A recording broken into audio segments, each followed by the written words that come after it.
বুজাম আমাৰ গণিতৰ 14 নম্বৰ পাঠত সময়ৰ চেপ্টাৰ আছে এইটো চেপ্টাৰ 14 নম্বৰ পাঠত সময় বুলি আছে না নাই এই সময়ৰ সম্পৰ্কে মই আজি তোমালোকক বুজাব বিচাৰিছো এইটো চোৱা তোমালোকে চোৱাচোন এইটো এই সৰু কাটাডাল এইটো কিহৰ কাটা হ'ব ঘণ্টা এইটো ঘণ্টা এইটো যেতিয়া ইয়াতে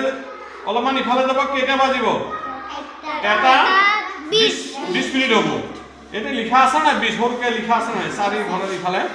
গতিকে এটা ঘৰত এটো সব সৰু যে আজ আছে পাঁচডাল আজ আছে মানে পাঁচত যাব পাঁচ যোৱা লগে একত যোৱা লগে কি হ'ব 5 মিনিট হ'ব এটো সব সৰু আজ আছে 1 2 3 4 5 পাঁচত গৈছে মানে এটো চোৱা তোমালোকে এই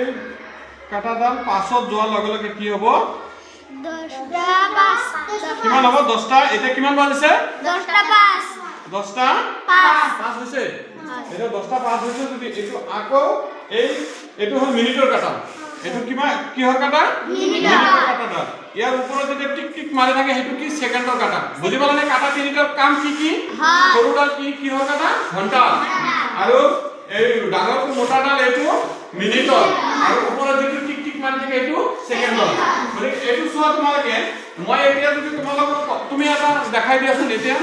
যদি 8টা 10 বুলি লিখি দিয়াছোন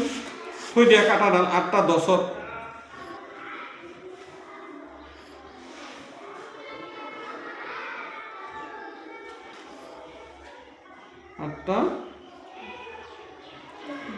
8টা 10 বাজিছে এতিয়া কিমান বাজিছে 8টা